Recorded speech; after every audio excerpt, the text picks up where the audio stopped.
A wide range of organisms belong to bacteria, virus, fungi, protozoan, helminthes, etc.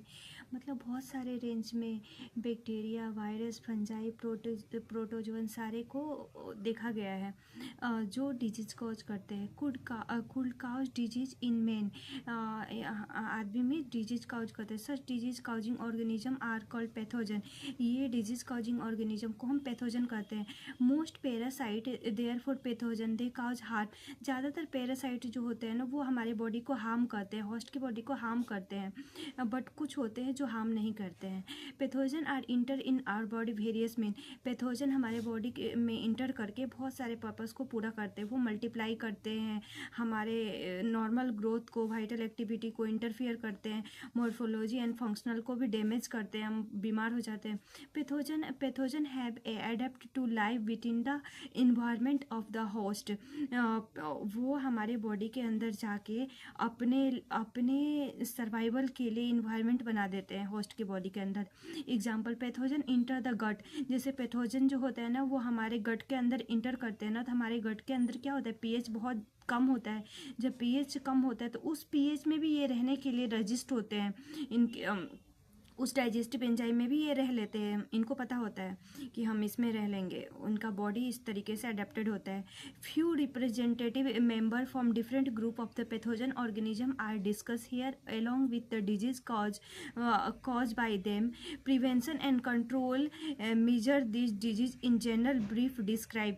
मतलब disease के बारे में हम इस यहाँ पढ़ेंगे और उसके कैसे कंट्रोल किया जाए उसके बारे में हम पढ़ेंगे. ठीक है, फिर हम एक बार एक चीज़ बताते हैं आप लोग को. डिजीज में बहुत सारे टाइप के हो जाते हैं ना. बैक्टीरियल डिजीज कौन कौन कॉज करता है. बैक्टीरियल डिजीज कौन कौन सा होता है. टाइफॉइड होता है, प्लेग होता है, डिप्थीरिया होता है, डिसेंट्री होता है, निमोनिया होता है. बैक्टीरियल डिजीज, ये न्यूमोनिया में बच्चे कंफ्यूज होते हैं. न्यूमोनिया वायरल नहीं है, ये बैक्टीरियल डिजीज है. ठीक है, और फिर आते हैं वायरल डिजीज. वायरल डिजीज में आता है कॉमन कोल्ड, आता है एड्स आता है. उसके बाद से आते हैं हम प्रोटोजोन डिजीज में आता है मलेरिया, आता है अमीबियासिस आता है.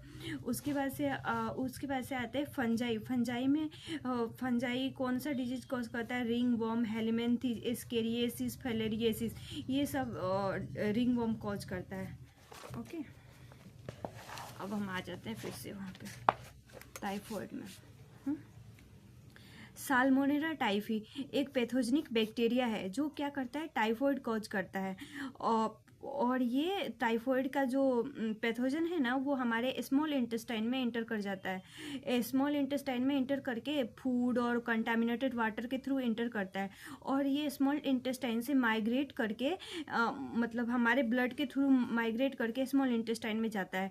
और जब ये टाइफॉइड फीवर जब होता है ना उसका टेम्परेचर होता है, ये बहुत अच्छा क्वेश्चन है, डिग्री सेल्सियस होगा कि फ़ारेनहाइट, नहीं, यहाँ डिग्री सेल्सियस है. 39 to 40 डिग्री सेल्सियस टेम्परेचर हो जाता है हमारे बॉडी का.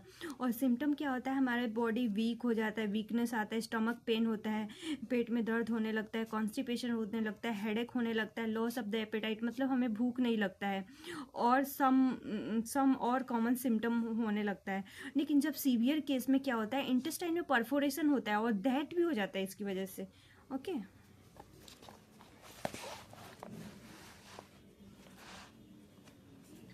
टाइफॉइड को मतलब हम ट्रीट करने के लिए एक टेस्ट लेते हैं, विडाल टेस्ट कराते हैं. और बहुत सालों तक एक लेडीज़ थी जो वो खाना बनाती थी और उसको टाइफॉइड था. तो वो वॉशरूम जाने के बाद हाथ अच्छे से नहीं धोती थी, तो खाना बनाती थी तो कंटामिनेटेड फूड एंड वाटर से लोगों को टाइफॉइड होता था. तो इस वजह से मेरी मेलन उस लेडीज़ का नाम था, लेकिन वो टाइफॉइड का कैरियर थी, बहुत लोगों को फैलाती थी, इस वजह से उसका नाम रख दिया टाइफॉइड मेरी. ओके, फिर आते हैं, टाइफॉइड तो हो गया, फिर आते हैं निमोनिया कौन कॉज करता है, बैक्टीरिया कॉज करता है. कौन streptococcus pneumoniae and Haemophilus influenza सोच के हम समझते हैं वायरस नहीं, ये बैक्टीरिया है. ये हमेशा क्वेश्चन गलत होता था, लेकिन बैक्टीरिया है, वायरस नहीं है, इन्फ्लुएंजा. और which in human which infect the एल्बुलाई, ये निमोनिया बैक्टीरिया है ना, एल्वुलाई को इन्फेक्ट करता है, नॉर्म ऑफ द लंग्स के एल्वुलाई को इफेक्ट करता है। और मतलब जब हमारे बॉडी में इन्फेक्शन नहीं हुआ रहता है ना, तो एल्वुलाई में क्या होता है, एयर फिल्ड होता है। बट निमोनिया का जब इन्फेक्शन होता है ना, तो हमारे एल्वुलाई में क्या होता है, फ्लूइड फिल्ड हो जाता है। यहाँ पे पहले एयर था, अब फ्लूइड फिल्ड हो जाता है। ओके। निमोनिया में क्या होता है, सिम्टम क्या आता है, फीवर, चिल होता है, ठंडा लग के बुखार आता है, फीवर विथ चिल, कफ होता है, हेडेक होता है, लिप और फिंगर ग्रे से ब्लू कलर का हो जाता है। ठीक है। और निमोनिया फैलता कैसे है, ये भी ड्रॉपलेट इन्फेक्शन से फैलता है। किसी पर्सन को निमोनिया हुआ हो और वो छींकेगा तो हमारे अंदर ड्रॉप जाएगा तो उससे फैलता है। या फिर वो उसके यूटेंसिल, जैसे जिसमें वो जिस वाटर बोतल में पानी पी रहा है, उस वाटर बोतल में हम पानी पियेंगे, उसका छींक ऑलरेडी उसमें थोड़ा ड्रॉपलेट्स है, उससे फैलता है। ओके। और बताते हैं, और बैक्टीरियल डिजीज और भी होते हैं, जैसे डायसेंट्री, प्लेग, डिप्थीरिया, ये भी बैक्टीरियल डिजीज होता है। Okay. Many virals also cause disease in human being, जैसे राइनो वायरस। बहुत सारे वायरस होते हैं जो डिजीज कॉज करते हैं ह्यूमन बींग में, जैसे राइनो वायरस। ये ग्रुप होता है, वायरस का ग्रुप होता है। ठीक है। ये मोस्ट इन्फेक्शियस होता है, लगता है सबको होता है। जैसे कॉमन कोल्ड, वो तो हमें पता है ना। लेकिन न्यूमोनिया और कॉमन कोल्ड दोनों के सिम्टम सेम है, बट एक चीज डिफरेंस है। कॉमन न्यूमोनिया में क्या होता है, लंग्स इन्फेक्टेड होता है, बट कॉमन कोल्ड में लंग्स का इन्फेक्शन नहीं होता। ये बहुत इंपॉर्टेंट क्वेश्चन है। ओके। डी कॉमन कोल्ड, इसमें भी नेजल कॉगेशन होता है, ये भी ड्रॉपलेट इन्फेक्शन से फैलता है। ये 3 से 7 दिन तक होता है, बट निमोनिया लंबे समय तक रह सकता है अगर हम बीमारी इलाज ना कराए तो। ठीक है। ये सब पढ़ लेना। और सम ऑफ द, वही बात जो बोली ना वही लिखा है, some of the human disease are cause by the protozoan. कुछ प्रोटोजोन डिजीज होता है, जैसे हम यहाँ बताए थे प्रोटोजोन, मलेरिया और अमेबियासिस, उसी में हम मलेरिया के बारे में पढ़ रहे हैं। Malaria fighting since many year, बहुत सारे सालों से हम फाइट करते आ रहे हैं मलेरिया। जैसे plasmodium is a tiny parasite, plasmodium एक छोटा पैरासाइट है जो रेस्पॉन्सिबल फॉर द डिजीज, जो मलेरिया के लिए रेस्पॉन्सिबल होता है। Okay. Species of the plasmodium के स्पीसीज 3 टाइप के होते हैं, plasmodium vivax, plasmodium malariae, plasmodium falciparum. लेकिन प्लाज्मोडियम फेल्सीफेरम जो होता है ना, वो सीवियर काउज, मैलिग्नेंट मलेरिया, मतलब बहुत सीवियर मलेरिया काउज करता है ज़्यादातर। और इस मैलिग्नेंट मलेरिया की वजह से डेथ हो जाता है, फीटल होता है, और पर्सन का डेथ भी हो सकता है। ओके। अब हम प्लाज्मोडियम के लाइफ साइकिल के बारे में पढ़ेंगे, और ये पूरा पढ़ने से अच्छा है मैं आपको यहाँ एक्सप्लेन करती हूँ।